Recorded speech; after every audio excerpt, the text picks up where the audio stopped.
All right, so let's go ahead and get into it. Caring without collapse. So we're going to try and explore um, ways that you can stay compassionate without burning out, right?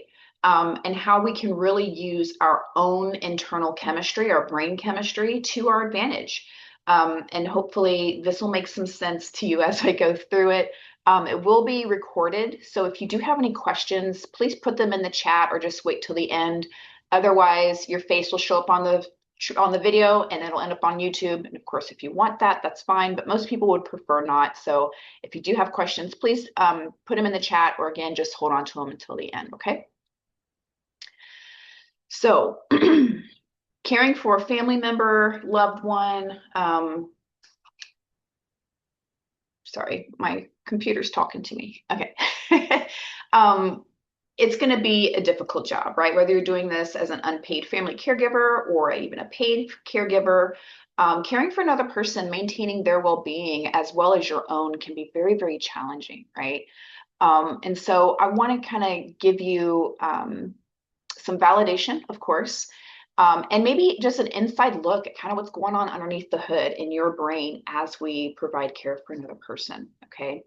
And I called it caring without collapse because that's sometimes the option that you have, right?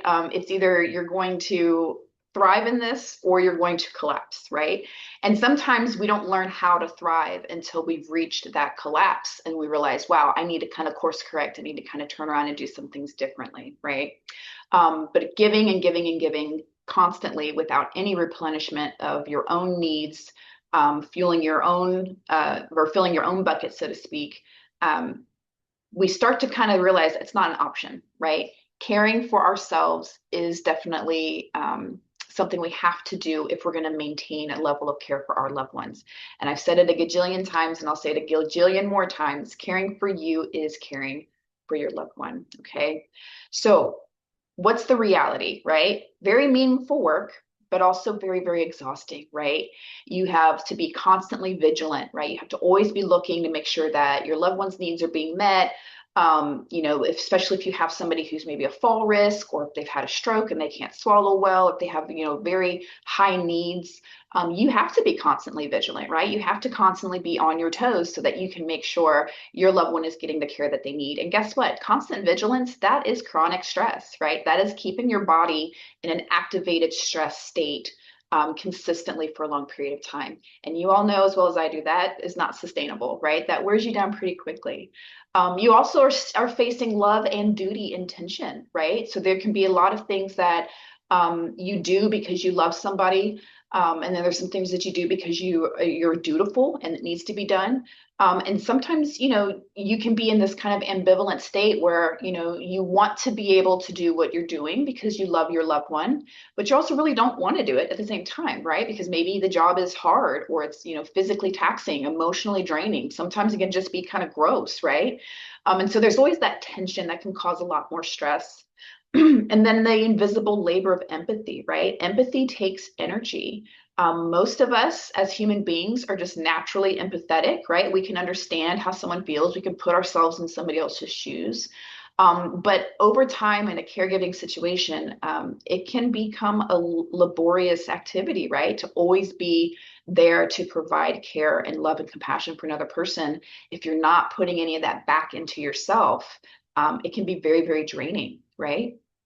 And so I just want to ask this question. Of course, you don't have to answer it out loud. You can put it in the chat or just think to yourself, what one word describes your caregiving this week?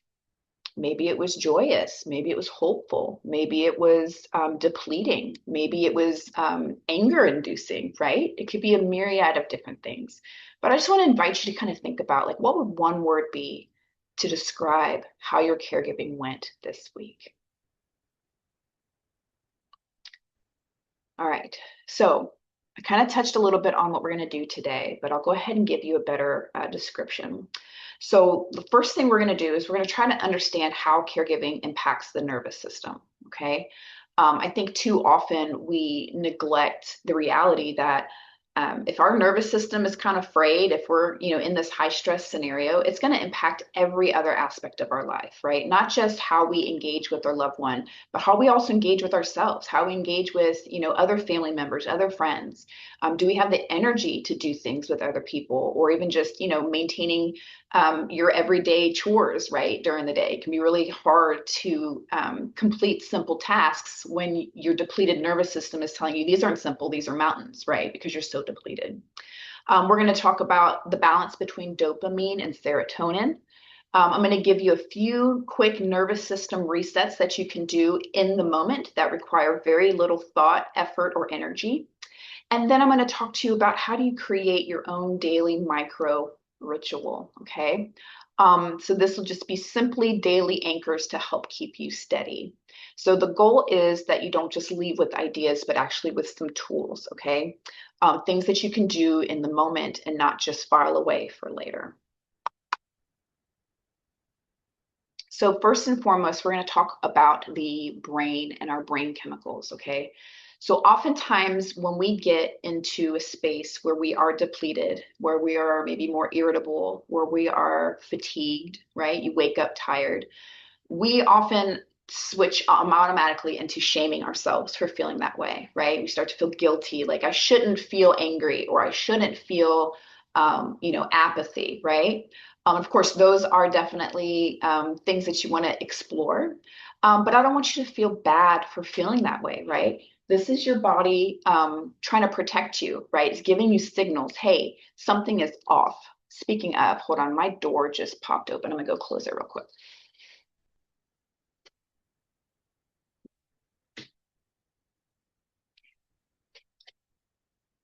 My office is haunted, apparently. So we're going to talk about the sympathetic nervous system. Okay, so this is what I would consider like the gas pedal, right, in your car, right? This is what is going to give us that go, fix, and do mentality, right? And a lot of us are in this space all the time, right? Because we're going from one task to another. Even if we're not physically doing things, we're mentally strategizing and game planning and thinking ahead, thinking in the past, right? And so this sympathetic nervous system is going to be that action. It's going to be that go pedal. It's going to be that gas pedal, right?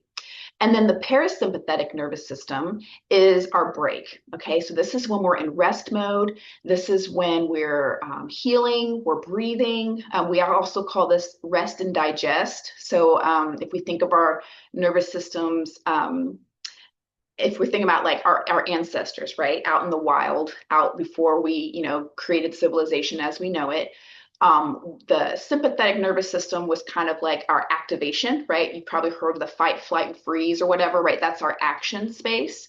And the parasympathetic is our resting space. So if you are, hunting or being hunted, right? Your parasympathetic nervous system at rest is going to be where your body, all of your body's systems are online, right? You're breathing how you're supposed to breathe. You're digesting how you're supposed to digest. You're thinking how you're supposed to think. You're in a calm state, right? And if you are in chronic stress or in danger, some of the systems slow down, right? Our prefrontal cortex kind of starts to slow down, so we can't think as rationally, and our digestion slows down, right?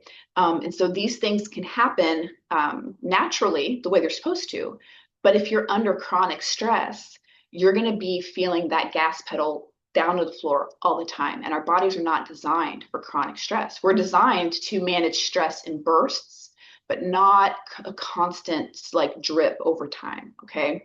Which is why you feel kind of burnt out, which is why you feel fatigued, which is why you feel irritable, right? Because your system is running basically on E, right? You're trying to go somewhere and you're out of fuel, right? So when we spend so much time with that accelerated press down, even if you do have, you do sleep and you do, watch TV or whatever, your body is still in a space where it doesn't feel safe. Okay. And that's where our nervous system really kind of hinges on healthy and not healthy, right? When we feel like even if we're slowing our bodies down, we're not actually resting, right? We haven't actually given ourselves permission to relax and to breathe into that space. It doesn't really replenish us the way it's supposed to replenish us, right? So if you've ever sat down for a rest and immediately felt guilty, guess what? That's biologically normal, right? Because you are in this state of go, fix, and do constantly, that when you sit down, your body hasn't yet caught up, right? To where you're in that rest. Okay. So this is just, again, this is chemistry, right? Your body is telling you there's something that needs to be done. There's something that needs to be fixed. There's something that needs to be addressed. And so it's trying to get that, motivation to do those things, not realizing that you can take a step back and you can take a rest and you can actually replenish those neurochemicals that we're going to talk about here in a little bit later. Okay. So why do we burn out? It doesn't happen just from one thing, right? It's not one big crisis. We're talking about a slow, steady drip of stress over time. Okay. Not everybody is going to experience burnout, but if you are a caregiver or if you are working in a helping profession, like if you are a paramedic or you're a nurse or you're, a therapist, even like a school teacher, probably, right? Um, you're going to experience that chronic stress more likely than another person. Okay. Especially if you start skipping meals, if you're staying up late at night worrying, if you're maybe doing all these invisible acts of care without any, not that we all need that validation, but if you're just kind of doing this invisible labor all the time, that's just that slow drip of stress into your system, right? And eventually that bucket overflows, right? Not because that's a sign of your weakness. It just means that you're full, right? We all have a limit. And we often kind of think, well, it's fine. I'll just keep going. I'll just keep going. I'll just keep going because you can tolerate the stress. Some of you have really, really high stress tolerance, but that doesn't mean that your body internally is managing it very well, right? Everyone has a breaking point. Okay. So burnout happens when we are experiencing chronic stress, and every drop adds to the bucket, right? And that bucket is going to overflow. And so that overflow can show up in a lot of small ways, right? So snapping at your loved ones, right? Maybe even feeling numb. Sometimes our bodies will kind of start to shut down, not like, organs shutting down, but like your awareness of your body's stress. You kind of just kind of go numb, right? A lot of times you'll find yourself maybe doom scrolling on social media or binge watching a TV show you've seen 47 times, right? That's your body trying to say, hey, the experience of the stress is too much. I need to kind of shut down a little bit. Okay. Maybe you're getting sick more frequently, right? Because a lot of energy is being used for emotional labor and even sometimes physical labor. That depletes your nervous system, especially if you're skipping meals or you're not fueling your body properly and you're not drinking your water and not getting your sleep, right? Your body takes that hit. And so your immune system starts to be depleted. You're going to start picking up every little crud, every little bug that comes your way, right? And then my favorite, waking up tired. How many of you have done that? Where you maybe get 6 to 8 hours of sleep, but you wake up and you're still exhausted, right? That's a sign of burnout. That's a sign that you are overflowing in this chronic stress state in your nervous system. Okay. And I want to point out that you can be fine, right? Since it's how are you? I'm fine. That's not a lie. But being fine is not the same as being well. Okay. Well will keep you balanced and help you with your endurance. Fine is just, I haven't reached a point where I'm smashing a window open, right? I haven't reached a point where I'm throwing in the towel, right? Fine is fine, but it is not well. Okay. So now that we know what the body looks like on alert, right, where you're kind of stressed out all the time, let's see what it looks like when you kind of find balance again. Okay. So the good news is our bodies were designed to handle stress, right? We all know that nothing on this planet has been easy for human beings since the very beginning, right? Whether it was having to fashion our own tools and hunt, animals out in the wild and build our own shelters, or even just the regular daily stress of modern day living, we are designed to handle that stress, and that's okay. Okay. We are designed for challenges and recovery, kind of like a rise and a fall of waves, right? So the problem isn't really stress in and of itself. It's getting stuck in that stress mode and not finishing that neurological cycle of acceleration or activation and then de-escalation. Okay. A lot of us, we get into this escalated space and we stay there and we hover there and we just kind of burn out in that space rather than completing the circuit and coming back down into a regulated space. Okay. So after every surge of tension, the body needs that completed circuit, a signal that says, hey, we've made it through, we can rest now, okay? Oftentimes as caregivers, you don't get that signal, right? Because you're moving from one crisis to the next, right? Okay, well, we got through breakfast. Now we got to get into the shower, right? And that can be another crisis, or that can be another challenge, another stressful situation, right?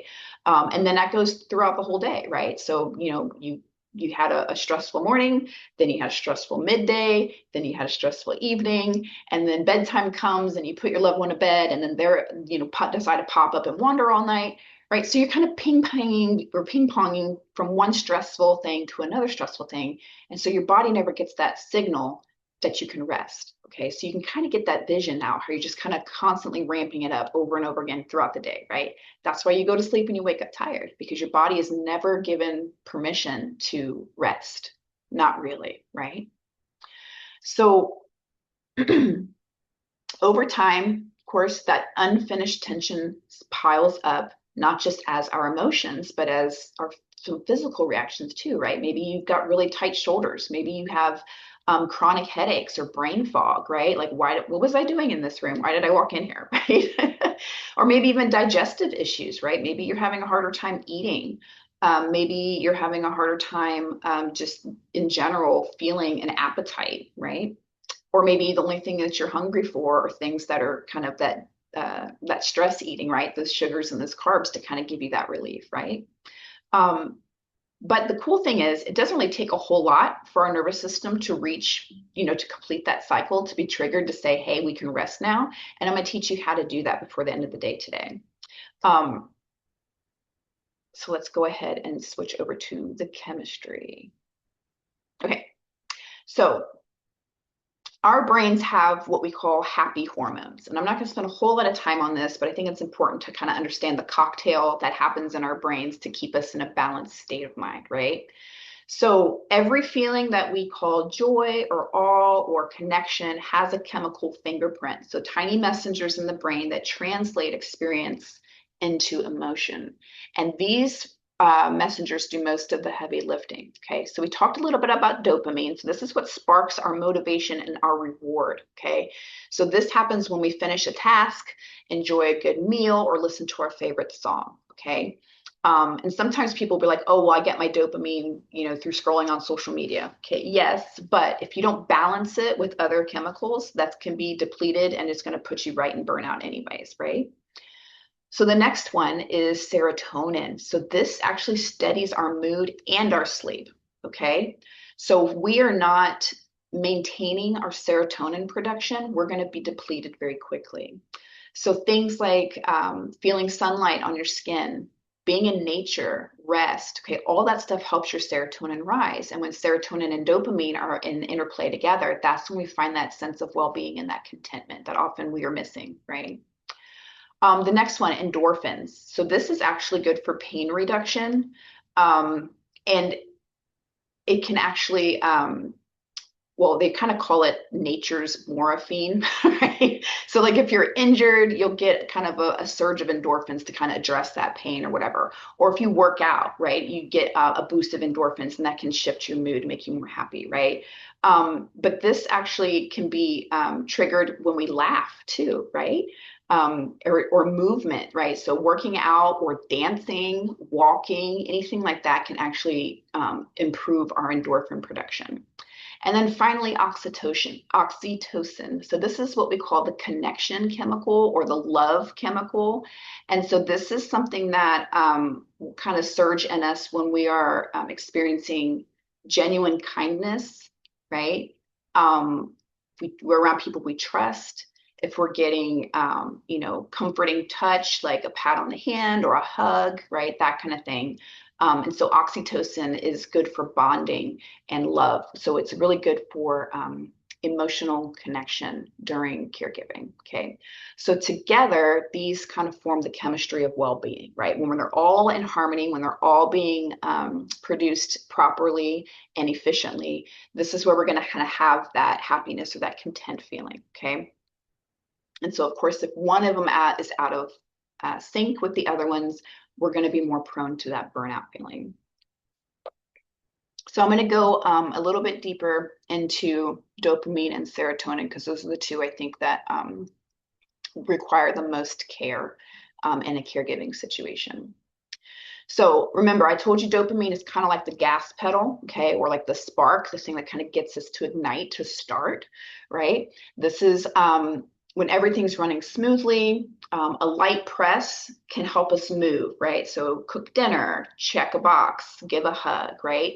Each small success offers a spark of satisfaction that keeps you doing the thing, right? Well, I completed this task, and then your brain's like, bing, dopamine. You're like, that's awesome. Let's do it again, right? That's why a lot of us can get kind of stuck on those like mobile games, right? Where it's like you click a box and all of a sudden you get like, some kind of visual thing that makes you happy. And you're like, oh, I did it, right? um, so in short bursts of stress, our brain gives that pedal an extra push, right? So dopamine surges just enough to where we can sharpen our focus and motivate us into action, right? So it's kind of like our brain saying, hey, pay attention, right? This matters, right? But when stress lingers, right, it's like that pedal sticks, right? And then eventually you press it and nothing happens, right? The fuel is gone. You're running low. And so maybe things that used to bring you joy now kind of feel flat, right? Because that dopamine's depleted. So it's not giving you that reward, right? That reward sensation, right? And when we're in those spaces, we often do things just to kind of help us coast, right? That maybe aren't that great for us, but they work, right? So things like reaching for sugar, caffeine, I'm really bad about that, or scrolling, right? So these are little tiny sparks that we're trying to kind of get to wake up that tired system, right? These little, right? These little things that we're trying to get to work. But the answer isn't to push harder, right? Sometimes we do that. And of course, it's necessary sometimes, right? You're tired and things still need to be done, right? But we also need to be sure that we are refueling gently, right? So rest, connection, laughter, movement, right? Small wins restore balance to the gas pedal, right? And get it working again the way it's supposed to, okay? And so serotonin, if dopamine is the spark, serotonin is the steady flame, right?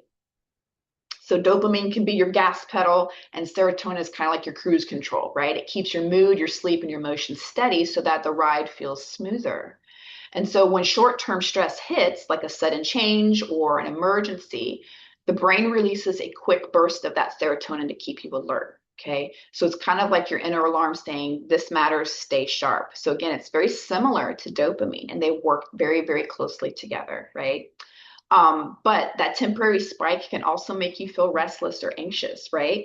But it is the body doing its job, right? It's telling you, hey, here's a boost so that you can do what you got to do, okay? But again, when stress lingers, right, that stress starts to wear the system down, right? And so the brain cannot keep producing serotonin at the same pace. And so the balance drops, right? So you might feel on edge, you might feel more emotional than normal, or maybe just drained, right? And so maybe your sleep and your appetite kind of slip off the track, and your world starts to kind of feel a little more heavy than it used to or than it should, right? And so if you're caregiving for a long time, it could probably be described as like riding emotional waves, right? Some days are better than others. We all know that. But sometimes it can be like, just out of nowhere, like, why am I angry now? Right? When 2 days ago it didn't frustrate me the way it did today, right?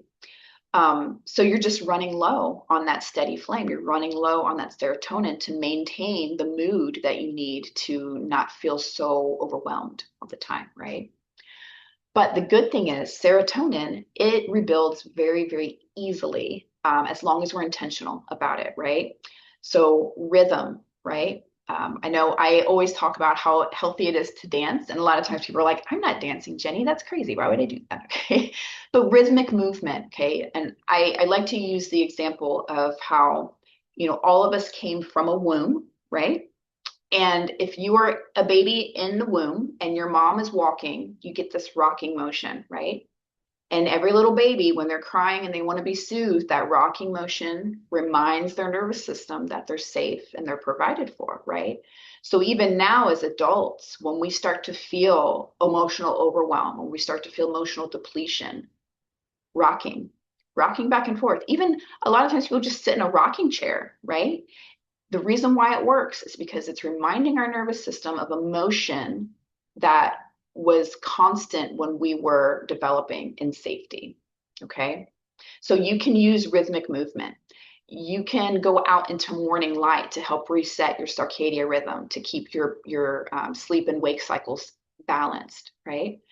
Deep breathing. I'm sure a lot of you guys, when you try to say, how do I manage my stress? You go online and you type it in the search bar and it automatically comes up, well, breathe, right? You're like, well, I breathe every day and I'm still stressed, right? But there's a mechanism to deep breathing, and I'll tell you more about that later, that actually tells your brain, your nervous system, we are in rest mode now. Okay. So a lot of that pulsing of dopamine and adrenaline and all that starts to slow down, starts to calm down. So again, laughter, touch, right? These aren't luxuries, okay? This is chemistry for your brain, okay? Tells your body that it's safe enough to rest, okay? Because if you think about our ancestors out in the wild tundras or whatever, they were not laughing and dancing and deep breathing as they were trying to outrun a jaguar or whatever, right? So our bodies equate slow, deep breathing and laughter with safety, okay? But again, serotonin does not work alone. It works in rhythm with dopamine. So we're going to touch a little bit on survival and connection, just so that you can understand a little bit more about the brain and how it works. So I talked a little bit about oxytocin being the bonding or the love hormone. Let me talk a little bit about cortisol. So cortisol is our survival hormone or our stress hormone, okay? So this, again, this activates when we're in a stressful situation, when we're in a crisis.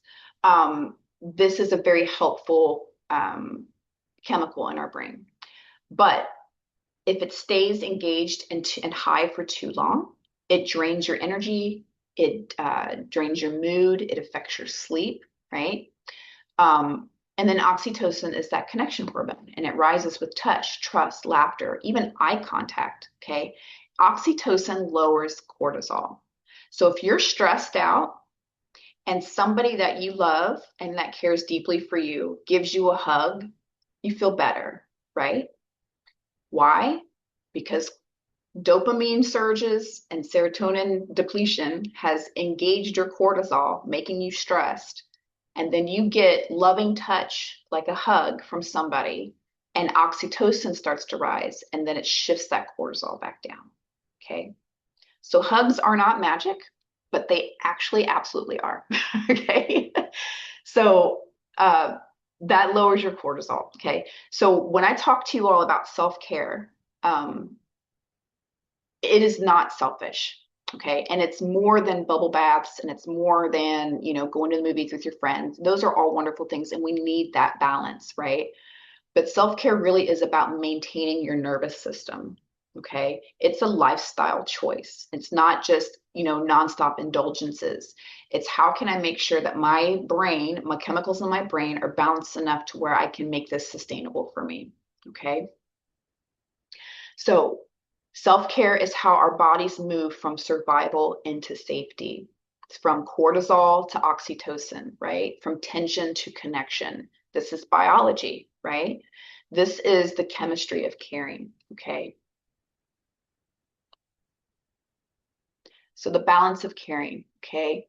Caregiving will tilt us towards dopamine, okay? Because we have a gajillion tasks that need to be addressed every day, right? But the resilience is when that serotonin creeps up to complete that cycle, right? Of escalation and de-escalation, okay? So dopamine gives us that spark to act, and serotonin gives us the steadiness to stay, okay? So short bursts of stress both rise to help in stress, both serotonin and dopamine will rise to help us focus and respond. But again, when stress lingers, both systems become depleted. Both of them are tired, right? So our motivation fades, our emotions grow a lot more heavy. So that's why it's not uncommon for caregivers to feel both anxious and exhausted at the same time, right? I've kind of joked with my kids where I'll drink a cup of coffee and it'll make me tired, but I'm like, well, now I'm just tired fast. That's kind of what it is, this feeling is, where it's like I'm exhausted, but I'm also keyed up at the same time, right? And so, but again, that's not weakness, right? That's chemistry. That's the way your bodies are designed to work. We're just not meant to be in that high intense space all the time, okay? So when we balance it, it's not about doing less. It's about giving your body enough time to recover between those sparks, right? To find that rhythm between the acceleration and the stabilization, okay? So here's another question for you to think in your mind or to write out in the chat. What have you, or where have you lived this week? Have you been more in the spark, where it's just go, go, go, task after task? Or have you been more in the steady? Have you been taking time to intentionally slow down and rest and relax? Okay. So all that's good and well, Jenny, right? But how do we do that? How do we complete the circuit from a rise or spark in dopamine to triggering up that serotonin to get our nervous systems back down? So breathing is not just something we do to get oxygen to our blood, right? Obviously, that's what we do. We don't have to think about it, right? But intentional breathing exercises, again, it signals to your brain, we are in a rest state now. Okay. We're not hyperventilating. We're not doing shallow breaths. We're not forgetting to breathe altogether. Because I've been in those spaces before too, where I'm just like doing laundry. And then I'm like, oh, I forgot to breathe for like 30 seconds, right? Because you're so stressed, right? So a quick nervous system reset is a simple 4-4-6 breath. Okay. So this is just where we inhale for 4 seconds, we hold the breath for 4 seconds, and then we exhale for a count of 6. Okay. And you can add gentle touch if you want to touch your heart or maybe like your belly. That signals safety and calm in the body, just having that gentle self-touch. But if you do this breathing exercise 2 or 3 times in a row, you will find yourself being more relaxed and more steady. Okay. Now, of course, this isn't going to fix everything. I don't want you guys emailing me and say, Jenny, I did that breath and my life is still a wreck, right? But what this does, again, it signals to your nervous system that you're safe so that your thinking brain, right, your prefrontal cortex, the one that thinks logically, the one that can game plan, the one that can problem solve, stays online. Because when you're super stressed, that part of your brain gets a little more quiet. And then our amygdala, like our angry brain, is the one that is driving the car at that point, right? And that's when we start to snap. That's where we want space. We want everybody to get out of our line of sight, right? Because our survival brain is working harder than our thinking brain. Okay. So when you do these breathing exercises, it signals to your brain, stay online, stay focused, stay thinking, stay problem solving, right? So we're not just reacting, we're actually being able to respond to things, okay? So this is something that is free, right? It's portable. No one even has to know you're doing it, okay? And it's one of the simplest ways to bring our bodies back into rhythm, right? Just one breath at a time, okay? So this is a quick reset, a quick ritual of safety, right? That you can do that doesn't require a lot of planning. Okay, so if you feel yourself getting keyed up, if you feel yourself about to be, say something you don't really want to say, or even if you've completed a stressful task and you do this, you're signaling that circuit to close before you do another one. So, for example, I have 5 kiddos at home, and it can be very overwhelming to manage all of them, especially when they all have an ADHD diagnosis, right? So if I'm doing a task with one of them that's a little stressful, right? I have that dopamine kind of elevating me. Before I move to the next kid's fire, right? Whatever they got going on, I'll do this little breathing. And what that does is it, instead of my system being here with this task and then moving up to here with the next task, I can start here with that stressful task, bring it down a notch, and then start the next one, right? So I'm always in this state of homeostasis, right? I'm not piling one stressful thing over another one, right? I mean, those stressful things are happening, but my nervous system is able to complete that circle and hit that rest before I start the next one, okay? So it's like you're still doing all the same stuff you've been doing, but your nervous system is now being intentionally managed, right? You're providing maintenance for your nervous system throughout the day in between each task, okay? I hope that makes sense. So how do we build serotonin, right? That I think is the missing ingredient. A lot of us breeze through or don't realize we need to be intentional about producing. So there are very simple ways, and just think of it. Your body, it's an animal body, right? And it's going to do things automatically without you thinking about it. So we do have to be intentional when we do these things, okay? Um, so morning light, again, it's a very simple thing. I know it's cold outside. Nobody wants to go outside. But if you just go out and let your eyes see the light, right? Let it hit your retinas, let it get into your ocular nerve there. That resets your body clock. And you don't have to sit there and stare at the sun for hours. That's what I'm saying. Just be outside, right? Just enjoy that light if you can. That resets your body clock, helps your sleep become more restful and more predictable. Again, rhythmic moving, walking, stretching, dancing, and it doesn't have to be a whole workout routine, right? Sometimes if I'm, feeling super stressed or, I need to wind down my day, I will do yoga, right? I will do some dancing, with my door locked so nobody can come in and see me being a fool, right? But it's fun. My body enjoys it. Connection, right? So maybe at the end of the day, try to connect with your loved one if you can, right? Have a meal together, watch a funny movie together, look through photographs together, or even just, call a friend and have a phone conversation with them, right? That connection helps to increase our serotonin production. And then, of course, balanced meals, right? Steady energy that gives you better sleep. I'm not saying abstain from all the holiday goodies because I'm on there, I'm on that goodie train myself.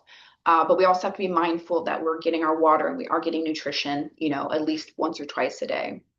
And then a gratitude minute. So I kind of have a love-hate relationship with the whole idea of a gratitude practice because it's become so vapid and kind of pop culture where it can very easily shift into, toxic positivity, right? We'll just look on the bright side, right? And you just kind of want to like, nah, right? But being grateful in your own way, in your own time, not ignoring the things that are really bothering you, right? We're not trying to say slap a happy face on and move it and keep it moving, but just even be grateful just for small things, right? Like I'm grateful that I was able to take a hot shower this morning, right? I'm grateful that I was able to have my favorite cup of coffee, right? Just small things. This trains your brain for safety, right? We have a negativity bias that's wired into our survival to always assume there's trouble or danger in our environment so that we're ready when it has, if we have to engage. But we have to be intentional to just say, okay, I'm not going to focus on everything that's going on wrong in my life. I'm going to try to balance it with some things that are going well, right? Maybe, mom woke up and ate breakfast without a fit this morning. Grateful for that, right? Maybe I was able to put on my favorite pajama pants at 4 o'clock in the afternoon instead of having to wait till 7, right? It's just whatever it is. There's something every day that you could be grateful for. So being mindful about paying attention to that helps your brain chemistry. So when you're exhausted, self-care has to actually fit the life that you have, right? We add so much to our plate that has to be done that sometimes self-care can just seem like another task or another chore, right? Um, we don't have maybe the time or the resources for a spa weekend or a 5-step morning routine. That's fine, right? Micro rituals are just small, tiny, repeatable acts that remind our bodies that they're safe, right?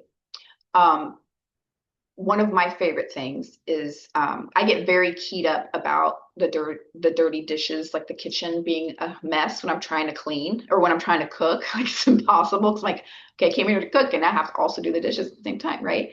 And I'll just sit and run my hands under hot water and just feel the warmth of it, right? Getting a pleasant sensory experience that produces serotonin, right? So that is a micro ritual, right? I don't have to go out of my way to do it. It's something I'm already doing. I'm just allowing my body to feel something positive, right? A sensation that I enjoy, right? Um, Speaking kindly to yourself, right? Yes, this is hard, but you're doing great, right? Simple things like that. Even touching something that's soft, right? Putting on something comfortable, like clothes that feel good on your skin, right? These are cues again to our nervous system that we're safe, that we can actually sit and enjoy a sensation, whatever that sensation is, okay? That tells your body you're safe. Because again, if you're in fight or flight, if you're gearing up to fight some predator or what have you, if you're gearing up to be, to manage some kind of calamity, you're not going to stop and take the time to feel how awesome your fuzzy socks are, right? Your brain knows that. So if you're intentionally taking time to feel how fuzzy your socks are, your brain's like, oh, okay, we're not running from a saber-toothed tiger. We're watching The Office, right? Or whatever it is that you're doing. So you're safe. So this is how our nervous system finds that rhythm again, right? It doesn't have to be intense. It doesn't have to be, a 15-step program, right? Just allow your body to be a body, right? One small thing that you can do, right? Repeat it until your body starts to believe you, right? Consistency, not intensity, okay? So it could even just be something as simple as listening to a song you enjoy while you brush your teeth. Your brain loves that kind of stuff, and it doesn't take a whole lot of extra time to think about it. So when I say ritual, sometimes people bristle, right? Because we kind of think of ritual as, you're out in the woods somewhere, sacrificing a bull or something, right?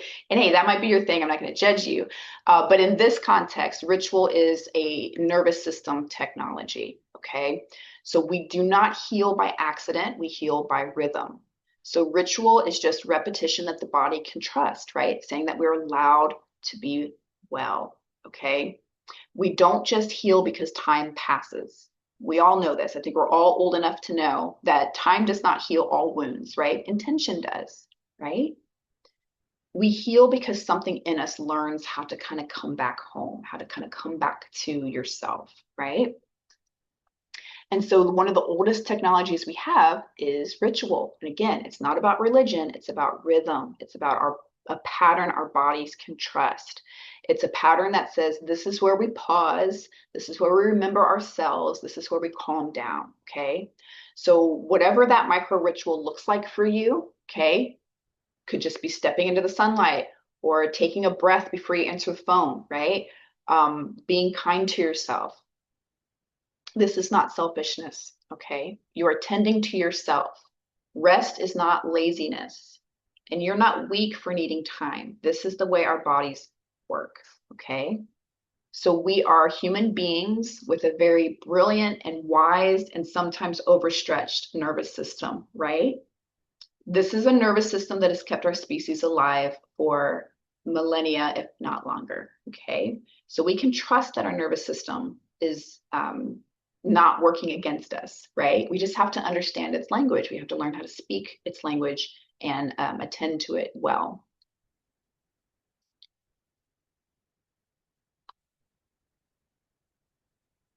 So micro ritual is just a 30-second cue, again, that tells your body you're safe enough to rest, right? It doesn't have to be a weekend volley or a long bubble bath, right? It's just, again, taking a mindful breath before you do something difficult, right? Or before you move from one task to the next, okay?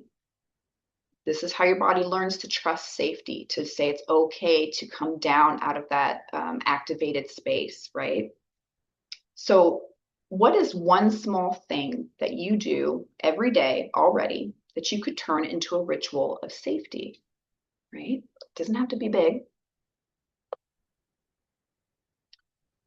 Savor your first sip of coffee or tea in silence, right? Put your hands on your heart before your bed and maybe think of one thing that you're grateful for that day, okay?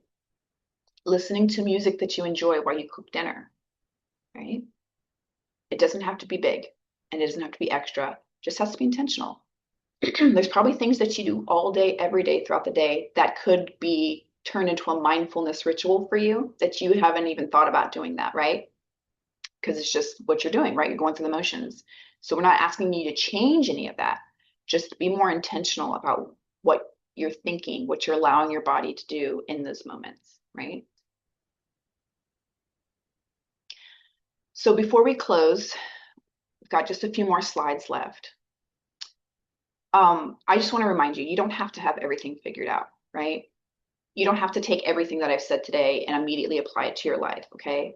But if something did land, if something did make you think, huh, I could do that, or that makes sense, let it, right? Let it land, let it integrate, let yourself think about that, right?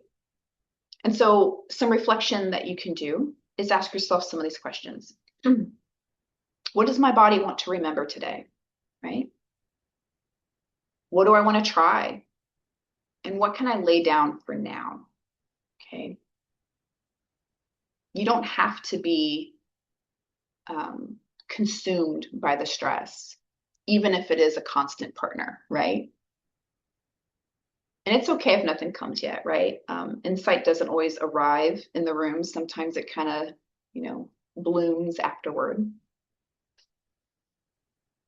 But let me ask you this. If you treated your nervous system like it belonged to someone that you cared about, what would you do differently? Right? Think about all the work that you do to keep your loved ones regulated, right? And maintained in a peaceful space, right? You're caring for their nervous system every day. I'm just inviting you to care for your own, right? I think I might have this slide doubled. Nope. Okay. So remember, we don't heal by accident. We heal by intention, right? We heal by rhythm. And so here is a little closing blessing for you, I guess. Stress isn't failure, it's feedback, right? When we're stressed, that's our body speaking a language to us. Something needs to shift, right? I'm at my max, I'm depleted. So you feel stressed, you feel fatigued, you feel anxious, right? It's feedback. That's your body telling you, hey, let's chill out for a little bit, right? Let's take some me time, right? And being safe in your own body is not selfish. Okay. This is science. Okay. Our bodies are meant to handle stress, but we cannot just stay in that elevated, activated space all the time. We have to intentionally bring it back down. Okay. And calm is contagious, right? Start with your own calm. Now, of course, you can walk into any room and be calm and still have somebody, acting not calm. That's okay. But the more we pattern ourselves this way to say we can pause, we can remember ourselves, we can trust our bodies when they start speaking, right? And our body can trust us to hear it.